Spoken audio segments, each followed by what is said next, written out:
जय श्री महाकाल। आदेश प्रत्यक्षीकरण। प्रत्यक्षीकरण तो इस तरीके से हो गया है लोगों के लिए जैसे कंपट और रेवड़ी मुंह में डाली खाली हो गया। प्रत्यक्षीकरण लोग बहुत सारे ऐसे हैं जो बोलते हैं कि प्रत्यक्षीकरण हो जाएगा।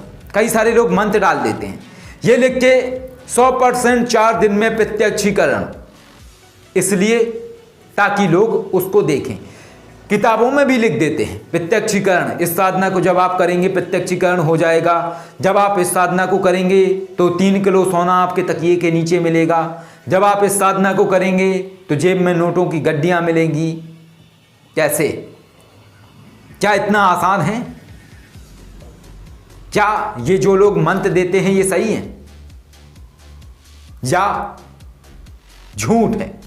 और अगर झूठ है तो उनको दंड कैसे मिले, आज ये तरीका बताऊंगा। इसका तरीका ये है, जब आप किसी व्यक्ति की साधना करने वाले हो जिसमें उस व्यक्ति ने ये जिक्र किया है उस चीज का कि इस साधना को करने से ये शक्ति प्रत्यक्ष आ जाएगी और सामने खड़ी हो जाएगी इंसान जैसे। हाथ में जल लो, संकल्प लो, मैं अमुक अमुक व्यक्ति अमुक अमुक गौत इस साधना को कर रहा हूं। अगर गौत पता है और गौत पता ना हो तो ये बोलो, मैं अमुक अमुक व्यक्ति, जैसे आपका नाम राम कुमार यादव है तो आप बोलो मैं राम कुमार यादव ये साधना कर रहा हूं और महादेव आपको साक्षी मानता हूं, और इस साधना के विषय में जो बताया गया है कि ये साधना इतने दिन में प्रत्यक्ष होगी। यदि ये जो बताया गया है, जिस व्यक्ति ने ये बताया है, यदि उस व्यक्ति ने झूठ बोला है, यदि उस व्यक्ति ने झूठ बोला है तो उसे दंडित करें। और मैं ये साधना कर रहा हूं और उसने झूठ बोला है तो उसे दंडित करें और मेरे ऊपर कृपा करें कि मैं उस अवस्था को प्राप्त कर सकूं जिससे कि ये शक्ति प्रत्यक्ष हो। ओम नमः शिवाय। संकल्प छोड़ दें। अब आएगा खेल का असली मजा। अब मजा वाली बात इसमें यह है कि जब आप ये संकल्प छोड़ के वो साधना करना शुरू करेंगे, उसके बाद ये होगे, जैसे आप 1 या 2 दिन आपको गुजरेंगे ना, उसके बाद जिस व्यक्ति ने ऐसी साधना दी हुई है कि प्रत्यक्षीकरण बोला हुआ है कि शरीर कोई चीज आ जाएगी, उसके बाद उस व्यक्ति को इफेक्ट आना शुरू हो जाएगा। और इफेक्ट इस तरीके से आएगा, जैसे जैसे आप इधर उस मंत्र की साधना कर रहे होगे तो वो शक्ति आपके पास तो नहीं आएगी, बल्कि वो शक्ति कहां जाएगी? वो शक्ति जाएगी उस व्यक्ति के पास जिसने वो मंत्र दिया, और उसके बाद उस व्यक्ति का धन नष्ट करेगी, ग्रह कलेश कराएगी, लड़ाइयाँ कराएगी, झगड़े कराएगी, मन अशांत कराएगी, और भी तरीके की चीज़ें करा सकती है, एक्सीडेंट से लेके और भी तमाम तरीके की चीज़ें कर सकती है वो शक्ति। तो इस तरीके से जब आप करेंगे ना, और जिस व्यक्ति ने आपको दिया है जब वो प्रत्यक्ष नहीं होगा, उसके बाद जाना उस व्यक्ति के पास और बोलना, भाई साहब आपने जो साधना बताई थी ना, हमने वो कर ली, प्रत्यक्ष नहीं हुई, लेकिन इस दौरान आपको मजा आ गया होगा। मजा आया कि नहीं आया? आपने गौर किया? आपके साथ इस दरमियान कुछ ना कुछ गलत जरूर हुआ होगा। जब वो गौर करेगा ना तो याद आ जाएगा और दिमाग में ये बात बैठ जाएगी कि गुमराह करना बहुत गलत होता है, गुमराह नहीं करना चाहिए किसी चीज को। और इसके साथ अब बात आती है शक्तियों की। शक्तियों की बात आती है। शक्तियां हमारे ब्रह्मांड में हैं। शक्तियां प्रत्यक्ष भी होती हैं। शक्तियां अलग अलग तरीके की हैं। कुछ आसमानी शक्तियां हैं, कुछ पाताल की शक्तियां हैं, आसुरी पद्धति से जुड़ी हुई, और कुछ शक्तियां ऐसी हैं जो हमारे ही इस ब्रह्मांड में, हमारी ही दुनिया में रहती हैं, अलग आयाम में, और हम उन्हें नहीं देख पाते हैं। अब हमारी बात की पुष्टि करने के लिए आपको वैज्ञानिक दृष्टिकोण से समझना पड़ेगा इन बातों को। जब हमें दिखाई नहीं दे रही है तो हम माने क्यों? फैक्ट है ना। जब हमें दिखाई नहीं दे रही है शक्तियां तो हम माने क्यों कि हमारे आसपास कोई शक्ति है? भैया इसलिए मानना पड़ेगा आपको। क्यों? क्योंकि जब आप पानी पीते हो ना तो पानी में जो बैक्टीरिया घूम रहे होते हैं आपको दिखाई नहीं देते हैं कि पानी के अंदर बैक्टीरिया हैं, लेकिन जब आप उन बैक्टीरिया की जांच कराएंगे, पानी को देखेंगे, चेक करवाएंगे, तो उसमें आपको पानी की बूंद के अंदर तमाम बैक्टीरिया दिखाई दे जाएंगे। क्यों दिखाई दे गए? पहले तो नहीं दिखाई दे रहे थे। यानी कि वो चीजें हमारी दुनिया में हैं, हमारे पास वो कैपेसिटी नहीं है, हमारे पास वो क्षमता नहीं है जिनकी वजह से हम उन चीज़ों को देख सकें। लेकिन जब हमारे पास क्षमता आ जाती है वो चीज़ें दिखाई दे जाती हैं, सारी चीज़ें यहीं पे।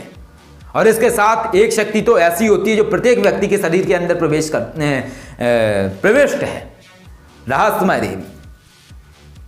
और ये वो शक्ति है जो प्रत्यक्ष भी होती है, लेकिन जरूरी नहीं वो प्रत्यक्षीकरण आपको हो सकता है आप साधना में संलग्न हैं, आंखें बंद करे हुए 4-6 घंटे की साधना कर रहे हैं, आंखें बंद करे हुए कर रहे हैं, आपको कुछ पता ही नहीं है, और कोई और व्यक्ति उस कक्ष में प्रवेश करता है तो उसे वो शक्ति खड़ी दिखाई दे जाएगी, शायद शरीर प्रत्यक्ष दिखाई दे जाएगी, क्षणिक दिखाई देगी, 10 सेकंड को 5 सेकंड को उसको दिखाई दे जाएगी, आपको नहीं दिखाई देगी।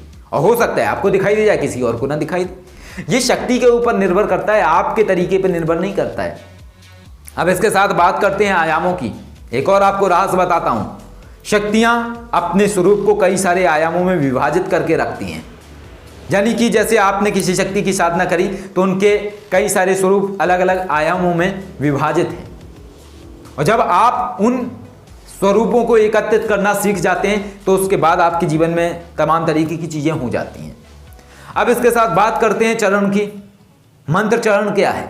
मंत्र चरण 1 से लेके 100 तक है, और जैसे जैसे आप चरण पार करते चले जाते हैं वैसे वैसे शक्ति की क्षमता बढ़ती चली जाती है, यानी कि शक्ति की पावर अनलॉक होती जाती है। यानी जैसे जैसे आप चरण पार कर रहे होते हैं तो एक तरीके से आप ये समझिए कि जो अलग अलग आयामों में उन शक्तियों के अंश हैं वो तमाम अंश इकट्ठे हो रहे होते हैं, और जैसे जैसे वो इकट्ठे होंगे वैसे वैसे उनकी पावर बढ़ती चली जाएगी। तो ये एक रहस्य है, शक्तियां हैं यहाँ पे, कोई भी शक्ति ऐसी नहीं है जो ब्रह्मांड में चली गई, यहां नहीं है, सब कुछ है भैया यहीं पे। समझने की परख होनी चाहिए। तरीका क्या है, क्रियाएं क्या है, सिस्टम क्या है चीजों का, जब तक आप समझेंगे नहीं उन्हें प्रयोग नहीं कर सकते। तो इस तरीके का ये प्रयोग है। तो बस यही है कि बहुत सारे लोग दावा कर देते हैं इस बात का कि ऐसा हो जाएगा वैसा हो जाएगा। तो अगर कोई गलत दावा करता है तो आप इस तरीके के संकल्प ले सकते हैं। इससे ये होगा कि जो व्यक्ति सही होगा तो उसका कोई नुकसान नहीं होगा, लेकिन जो व्यक्ति गलत होगा उसका नुकसान जरूर होगा। अगर कोई व्यक्ति सही जानकारी दे रहा है तो उसको कोई नुकसान नहीं है। जैसे किसी व्यक्ति ने आपको मंत्र दिया कि आप ये मंत्र जाप करो, आपने वो जाप किया और उस व्यक्ति ने आपको गलत मंत्र दिया है, तो इसके बाद जब आप वो जाप करोगे आपका नुकसान होगा। लेकिन जब आप ये संकल्प लेके कार्य करते हो जो आपको बताया, तो इसके बाद नुकसान उसको होगा जिसने गलत मंत्र दिया। ये पहले भी वीडियो पे बता चुका था, लेकिन इसमें बात प्रत्यक्षीकरण वाली मैंने आपको बताई है। प्रत्यक्षीकरण के लिए भी संकल्प लो।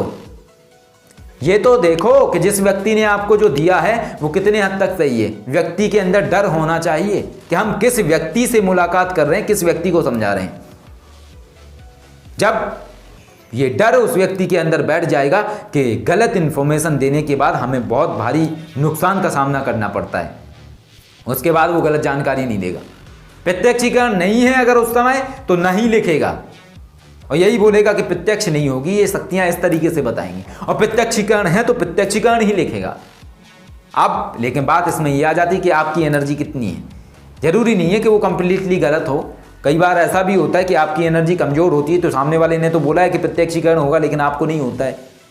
लेकिन जिस सही व्यक्ति ने आपको ऐसी पद्धति के माध्यम से चीज़ें बताई होंगी तो उसका भी नुकसान नहीं होगा, लेकिन जिसने गलत तरीके से आपको बताया होगा उसका बेशक नुकसान होगा। तो ये कुछ तरीके हैं, साधनाओं से भी बड़े तरीके हैं।